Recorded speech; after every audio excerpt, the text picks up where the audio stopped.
I'm Victoria Gerard, Vice President of Programs and Collections at the Bowers Museum, and I'm welcoming you back to our museum today as we've reopened. So I'm going to be showing you some different spots throughout our Disney exhibit.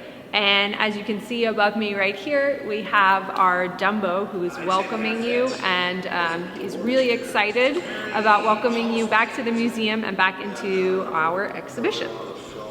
So now that you may be coming back to the Bowers, we want to let you know that we've taken a lot of precautions to ensure the safety of our staff and our visitors. They're all listed on our website, but some important things for you to know is that our staff is all having their temperatures taken before they start their shifts.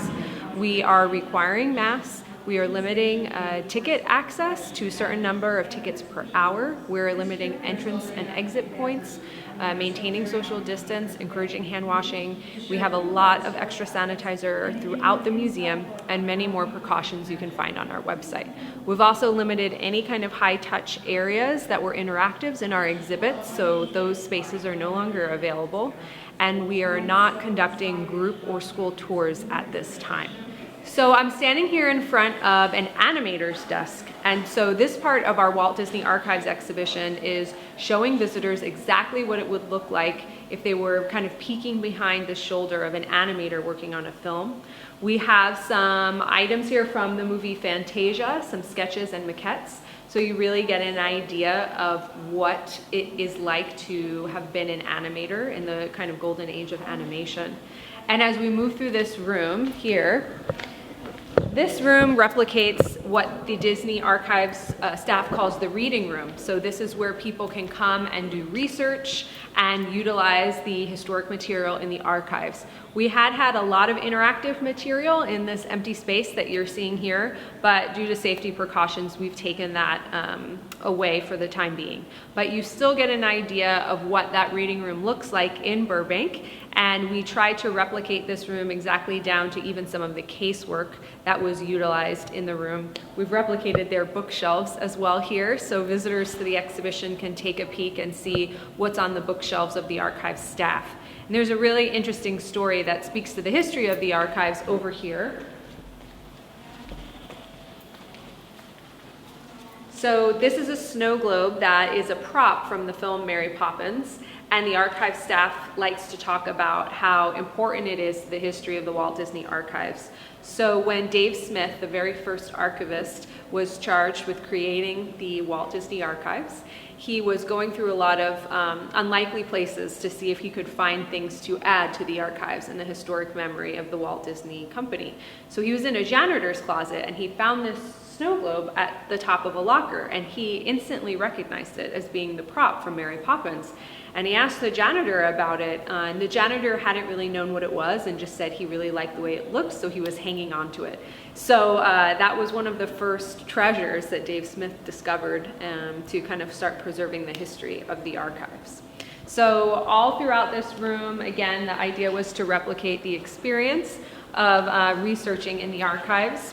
So this table over here has some notes and reference material and kind of drawings and things that were used in actual research by someone visiting the archives. They're all replica materials, but again, it gives you an idea of what that experience is like. So now you come through the reading room into what the Walt Disney Archives calls the back room. So this is where all of the historic items are kept on site in Burbank, in addition to several other storage facilities that the Walt Disney Archives have.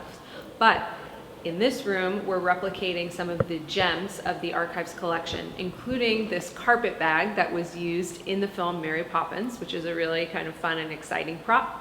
We have also a bed knob from Bed Knobs and Broomsticks, and also blocks from Mary Poppins and Davy Crockett's coonskin cap, and a lot of really iconic pieces from the early days of the company. And this whole room is filled with treasures of that kind of caliber, including artworks that are framed, from concept art to all different kinds of artworks from the archives collection. And another exciting display is right over here.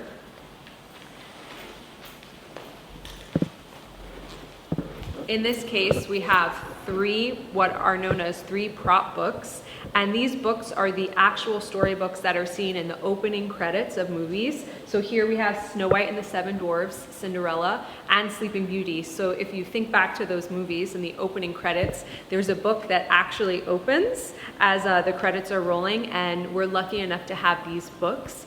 And they're some of the great treasures of the archives, and they were restored and made anew so that they're able to be preserved throughout history.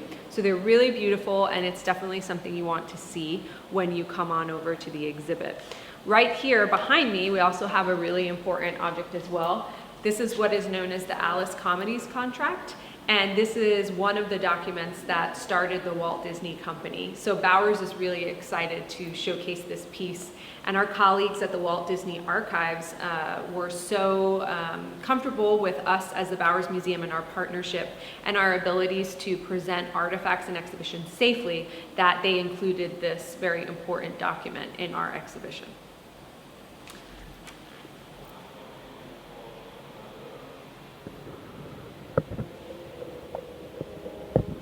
So what you're seeing behind me are props that were actually used in the Walt Disney World and Disneyland parks. So we really wanted to keep a strong theme related to the parks in this exhibition because of Disneyland's close proximity to the museum and Orange County's rich history with the park. So peppered throughout this exhibition, there are lots of kind of nods and inclusions of Disneyland's history. So behind me, we have props from different rides and different attractions at both parks. And you can see over here, we have some of the original props that were used in the Haunted Mansion and also some original poster art. So it's really exciting to be able to represent the parks in that way. And if you follow me here, some of the most exciting pieces in the exhibition are right to my right. These are a selection of costumes from the Walt Disney Archives collection. There are many, many costumes represented in that collection from the rich history of the company's films. And there's some really great examples here for fans and for visitors alike. So take a look. Okay, so behind me we have probably one of my favorite parts of the exhibition, and also above me, if you can actually take a look. So this is an area of props. So props are preserved in the Walt Disney Archives collection, but these are arguably some of the largest that they have. So these are items from their vehicles collection.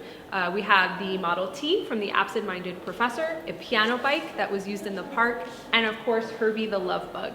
So these are really exciting to have in our gallery. It was even more exciting to have them roll on into the museum. So, and above me, up here, is the GB plane from the Rocketeer movie, and this is actually the plane that was used for filming. So these are really exciting additions to our exhibit, and I hope that you'll enjoy them. So we have another vehicle in this exhibition that's also really exciting. This is the Ford that was used in the film Ford versus Ferrari that just recently came out. So not only is this a really fun and interesting item to have in our exhibition, it also speaks to the future of the archives. So the Walt Disney Archives continues to expand to document the history of the Walt Disney Company, and that includes various things touched upon in this show, including a digitization project of the many, many, many photographs in the collection, the acquiring of different companies done by the Walt Disney Company, such as Fox and the Fox Archives, and also the way that the Walt Disney Archives material is used for different products, including new shows on Disney Plus, like Prop Culture.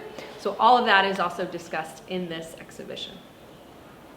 So the last section of our exhibition talks about the Legends program. So the Disney Archives, the Walt Disney Archives also runs this program where they designate Disney Legends. So it was also really exciting and important for the archive staff to represent this component of their duties into the exhibition. So visitors can come in and see what these Legends plaques actually look like, and they can understand what the ceremony is and why it's so important to the company. And before the COVID-19 pandemic, we did have an interactive option where you could put your hands into the handprints of Disney Legends, but unfortunately we're not able to proceed with that due to the pandemic.